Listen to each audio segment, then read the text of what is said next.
knowing that there is a list of bad dudes here. In the neon-lit streets of Oklahoma City, some secrets hit harder than any accident. For Big Chief, the truth has finally become too dangerous to outrun. What he discovers next will shake the foundations of everything Street Outlaws fans thought they knew. The weight of speed. The call came at 2:47 in the morning.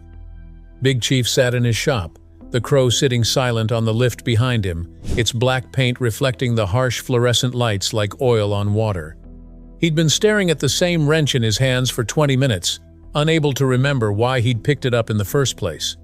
When his phone lit up with Sean's name, something cold settled in his chest. Sean didn't call at this hour unless someone was hurt, or worse. "You need to get down here." Sean's voice was tight, controlled in a way that made Chief's blood run cold. By dawn, Chief was standing at the starting line of what used to be his favorite street, the one where he'd made his name, where the 405 had built their legacy.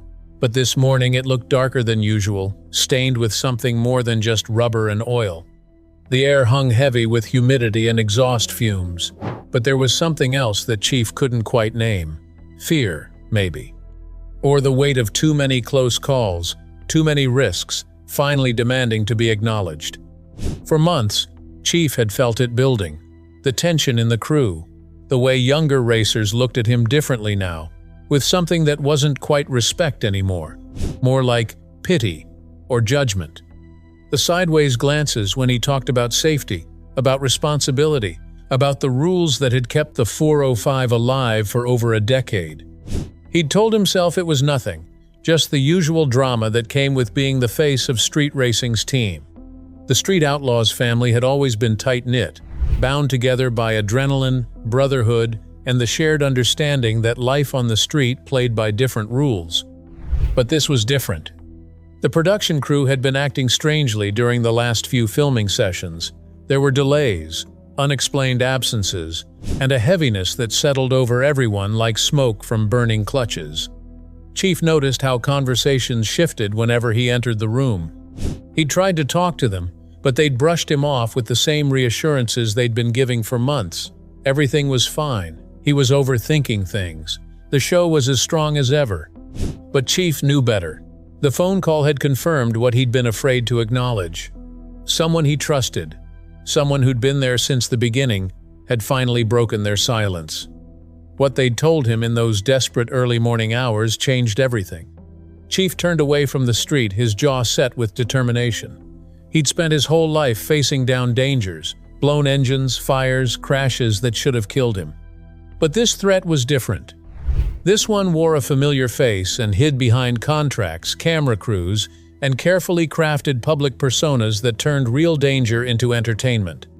The sun was rising now, painting the Oklahoma sky in shades of orange and purple. However, Chief's mind had been racing with implications, with scenarios, with the dawning realization that everything he'd built might be at stake. He couldn't ignore it anymore. Whatever was happening behind the scenes of Street Outlaws, whatever dangerous reality had been building in the shadows while cameras rolled and fans cheered, it was time to bring it into the light, even if it cost him everything. Ghosts on the Oklahoma. The Discovery Channel offices in Los Angeles felt like another planet compared to the Oklahoma streets Chief called home. He'd made the trip west a handful of times before, always for promotional events that felt more like performances than actual conversations. Smile for the cameras, tell the racing stories, play the role everyone expected. However, this time was different. Chief had spent the week following that early morning phone call doing something he'd never done before. Digging. Not into engine blocks or transmission specs, but through emails, old footage, and conversations with people who'd been pushed out of the crew over the years. What he'd discovered made him sick. The caller had been Tommy, a camera operator who'd worked on Street Outlaws since Season 2. They'd become friends over the years, bonding over late-night conversations during filming breaks and a shared love for the pure racing. Tommy had always seemed like a good person, someone who genuinely cared about the racers as people rather than just content to be filmed. His voice had been thick with guilt when he'd called. "I can't do this anymore, Chief. I can't watch them do this to you and stay quiet. It started with small things, Tommy had explained. Producers asking racers to run cars that weren't ready, encouraging beefs between drivers who were actually friends. Editing footage to make close calls look closer. Failures look more catastrophic. Arguments look more heated than they actually were. But it went deeper than creative editing. They wanted me to film some stuff, Tommy had confessed, his voice breaking. Races that weren't actually races. Shots of cars going faster than they actually went, spliced together with real footage. Make it look like someone lost control when they didn't. I told them no, but they just found someone else who would say yes. That's when I knew it had gone too far. Chief had listened in growing horror as Tommy laid out the full scope of what was happening. The show that was supposed to celebrate their culture, to bring respect and recognition to street racing as a legitimate sport, had become something else entirely. A machine that destroyed authenticity and portrayed manufactured drama for viewers. He'd asked Tommy why he was telling him this now, why he'd waited so long. The answer had been devastating. Because they're planning something big for next season, something that could get someone killed. And if you don't stop it now, there won't be anything left worth saving, or anyone left alive to save it. That conversation had set everything in motion. Chief had reached out to other racers, carefully at first, testing to see who else had noticed the changes. What he'd found was a network of people who'd all been feeling the same unease, but had been too afraid or too isolated to speak up. There was Farm Truck, who'd confided that his concerns about safety had been dismissed by producers who only cared about exciting footage. They'd wanted him to race AZN on a road they both knew was too narrow, too dangerous, all while cameras rolled to capture what they hoped would be a spectacular crash. There was Daddy Dave, who discovered that footage of his near-fatal crash had been used without his consent, turned into entertainment for people who didn't understand how close he'd actually come to dying. There was Murder Nova, whose protests about running unprepared cars had earned him a reputation as difficult with the production team, leading to reduced screen time and storylines that made him look like the villain. The betrayal cut deep, not just because of the manipulation, but because of what it meant for their community. Street Outlaws had brought legitimacy to street racing. It showed the world that it was more than just reckless kids playing with cars. For many families, the show had been a lifeline. Money for better equipment, for shops, for a future that felt secured for every racer on the show. Now that lifeline felt lifeless. Chief knew that speaking out could mean the end of everything. The show might be canceled. Livelihoods could be destroyed. The legitimacy and opportunities that had come with fame could evaporate overnight, leaving them right back where they started, except now too old and too famous to just go back to running from cops on Friday nights. But staying silent meant becoming complicit in something that violated every principle he'd built on: integrity, honesty, and taking care of your crew.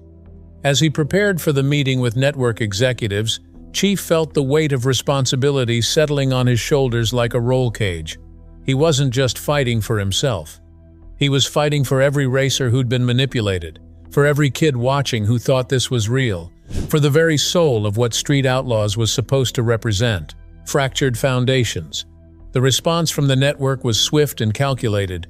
Within 48 hours of Chief's initial outreach, he found himself in a conference room that felt designed to intimidate. Expensive artwork on the walls showing cars he'd never be able to afford. A table so polished he could see his reflection, could see the doubt in his own eyes staring back. Executives in suits that cost more than most engine builds. They smiled. They offered coffee. They spoke in soothing tones about misunderstandings and unfortunate miscommunications. Then they showed their teeth. "We have contracts, Mr. Shearer," the lead executive said, sliding a thick document across the table. The use of his real name instead of Big Chief felt deliberate, a reminder that the persona he'd built could be stripped away as easily as a deal. "These are the agreements that every racer signed willingly. If you're suggesting there's been wrongdoing, we'd be happy to review these in court. Along with your continued participation in the show, of course." Another executive chimed in, a woman with shark eyes and a predatory smile that reminded Chief of every hustler he'd ever beaten on the street. "We've been reviewing footage from recent seasons. There are some interesting moments that didn't make it to air. Conversations about certain races that might not align with local ordinances. Discussions about modifications that might not meet emissions standards. It would be unfortunate if that material became public, especially with increased scrutiny from law enforcement. The implication was clear. They had dirt on everyone, carefully compiled insurance against this kind of rebellion. Every street race was illegal. Every modification pushed legal boundaries. They had evidence of all of it, and they'd use it to destroy anyone who stepped out of line. Chief felt anger surge through him, hot and fierce like nitrous hitting the cylinders. "So you're blackmailing us with footage you manufactured and manipulated?" "We're reminding you of reality," the first executive said smoothly. "Television is a business, a costly business. The production costs for Street Outlaws are substantial. Permits, equipment, insurance, crew salaries, legal fees when things go wrong. We've invested millions in making you and your crew household names. That investment comes with certain expectations." The room went silent, except for the hum of expensive air conditioning. The executives exchanged glances, a wordless communication that spoke of years working together, of strategies refined through countless similar confrontations with reality stars who thought they had leverage. "We're prepared to offer a compromise," the woman finally said. "An increase in appearance fees for next season. More creative input on storylines within reason. A percentage of merchandise revenue. In exchange, you drop these accusations and sign an NDA regarding this conversation." It was a good offer. Chief knew it was more than most reality television stars ever got.